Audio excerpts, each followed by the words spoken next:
first thing the woman heard on her 55th birthday was her daughter's voice, full of contempt. In a message to the family chat, her daughter sneered, calling her mother greedy. The daughter accused her of snatching the red envelope in a second. She said her own mother was so much worse than her mother-in-law, who never took their money. For 28 years, this woman had poured everything into her only child, but all her love was repaid with an 181 insult that branded her as a gold digger. She remembered how her daughter had begged her to come to the city, promising her a happy life. She remembered how she had shown up with bags full of fresh vegetables from her hometown, ready to care for her pregnant daughter. But that was a different time. Now her daughter sat comfortably in a car, complaining to her husband. The daughter asked if her husband would get mad and give her a mean look in front of everyone over what she called a joke. Her husband tried to talk some sense into her, reminding her that her mother was there to take care of her. But the daughter was sure of herself, scoffing that her mother loved her more than life itself and would never leave her. However, she had no idea what her mother had just done. With a shaky hand, the woman called the bank. She told them to immediately cancel all automatic mortgage payments from her retirement account. She remembered her daughter showering her mother-in-law with gifts, a 40,000 yuan gold bracelet and a 30,000 yuan European tour. For her own mother, it was just an 1.8 yuan red envelope and being shamed in public. She took off her apron and packed her bags. She was done being a free nanny. Just when she found a moment of peace with her dance group, her daughter called again, crying this time, with the baby wailing in the background. The daughter begged for her mother to come back quickly and take care of her because she wasn't feeling well. The woman's heart ached and she rushed off, telling her friends that nothing was more important than her daughter. But back at the apartment, it became painfully clear that she was just being used again. She left for good and headed straight to the airport. Her phone blew up with messages. Her daughter was furious that she wasn't answering. Then her uncle jumped in, scolding her for being so petty. But the final blow came from her own granddaughter. Her mother told her to do it, and the little girl sent a voice message that everyone in the family chat heard, calling her grandma a stingy ghost. The daughter's husband and his parents showed up, laughing and greeting the mother-in-law who was coming back from her fancy European vacation. They didn't even notice the woman sitting there all by herself. All she could hear was her granddaughter's voice, calling her a stingy ghost, and she remembered. She remembered picking the girl up from school and how she had begged for candy. Because the child had cavities, the woman had said no, only for the little girl to go behind her back and pay for the candy herself with her smartwatch. This was what she got for caring and for loving. She looked at all the angry messages. She was finally going to live for herself. As the family celebrated, the mother stood alone in the kitchen, like a ghost in her own home, watching them laugh and play cards. The woman had scrubbed, cooked, and cleaned all day, her body aching, only to be left out of her own party. She remembered how her daughter had begged her to come to the city, promising her a happy life, and how she had agreed, handing over her retirement card to cover the mortgage. Her daughter had cried and hugged her tight, telling her she was the best. But that was then. Now her daughter's cousin was telling her off, saying that since she was her only daughter, of course she needed some spending money to live with her. The mother wanted to scream, to ask if they knew that she was the one paying for the house they were living in.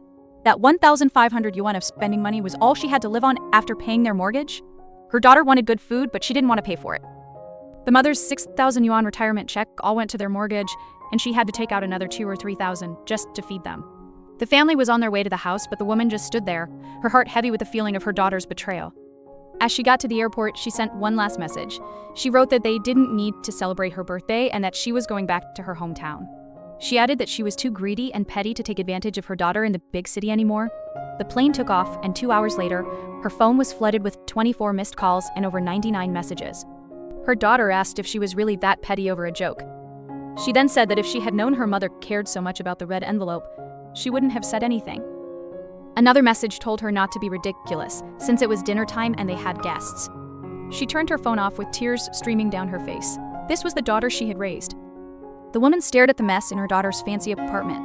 Cake smeared on the floor, dirty dishes piled high, and playing cards scattered everywhere. The daughter kept going, her voice getting more and more entitled, complaining that she was already having a bad day and now her mother had run off and left this mess for her to clean up. She demanded that her mother get back there and cook because the guests were there. The woman hung up.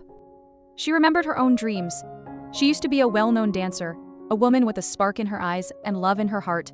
She sacrificed it all for her daughter, becoming a supermom, working her butt off at a street food stall with her child strapped to her back.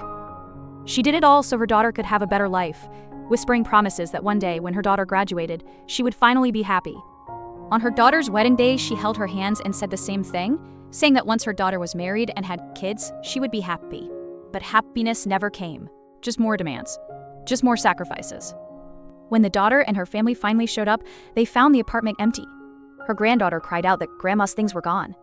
The daughter's face went pale when she saw the bank notification. The mortgage payment was no longer linked to her mother's account. She exploded with rage.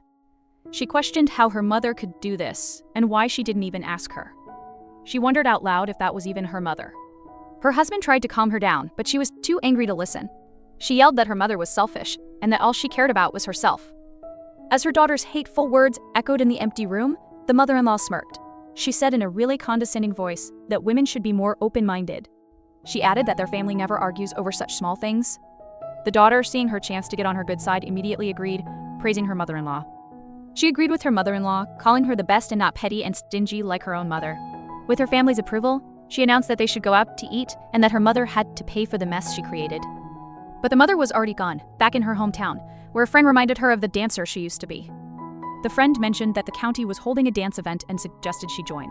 For the first time in years, the woman smiled. She agreed to go. She had stormed into the private dining room, screaming at her mother for daring to enjoy a meal with friends while the house was a mess. She pointed at the lamb chops on the table, a dish her mother loved. The daughter had always hated it.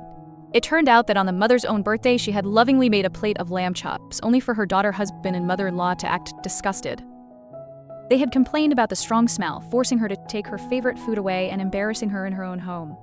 But here, with old friends who remembered what she liked, she was finally enjoying them again. In front of the county magistrate, the girl tore into her mother, calling her cheap and trashy and saying she was only good for housework. She claimed her own mother-in-law was way more generous, always taking the family out to restaurants. But what the girl didn't know was that her mother's saving money was the only thing keeping her family from going under.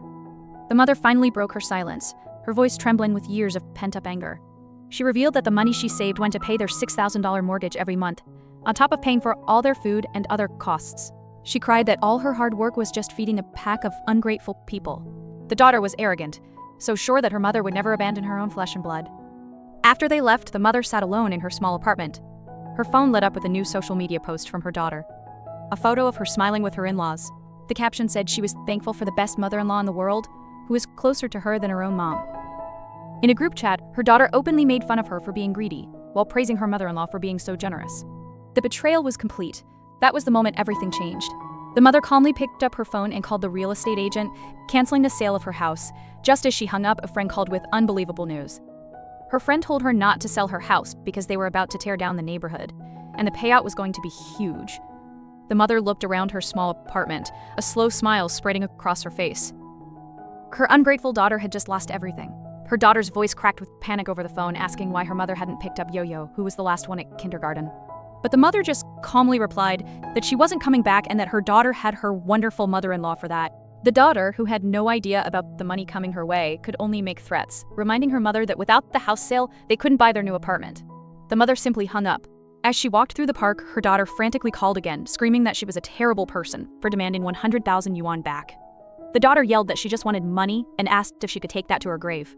The mother, no longer bothered, hung up again and rejoined her friends, a smile on her face for the first time in years. But then, a notification popped up on her phone. It was a new post from her daughter, a picture of her granddaughter crying at the empty kindergarten gates. She recalled a time she was sick with a fever for 2 days, and her family just let takeout boxes and trash pile up for her to clean. The woman was furious that her mother actually hung up on her, as her husband rushed to her side with a worried look. His voice was trembling when he asked what they were going to do about the payment if her mom wouldn't sell the house. But his wife's anger quickly turned into a sly plan. She scoffed that her mother was just being stubborn. She said she needed to show her mother just how wonderful her life was now. She believed that only when her mother saw what she was missing would she come crawling back to them. She immediately sent a voice message to the entire family group chat, gushing about her mother-in-law. In the message, she said her mother-in-law was really something else, a fantastic cook, and that Yui had become so much better behaved with her around, calling it amazing. Miles away, her mother listened to the message, and her face grew hard. Then another message came in from a relative, and another, all praising her daughter's new life. She saw right through their little act. She thought bitterly that these were her relatives, just going with whoever seemed to be winning. She remembered how they all respected her when she had a good position at her job, but now, they had all turned on her. The mother thought about the years she spent tirelessly caring for them and never got a single word of praise. This was the final straw. She had decided she was done living for them and would finally start living for herself. With a new sense of determination, she recorded a voice message of her own. In it, she said that she had returned to her hometown and that whatever her daughter, Fang Yuran, had going on was her own problem to deal with, because she wouldn't be helping. She sent it to the family group. then calmly put down her phone and continued her meal.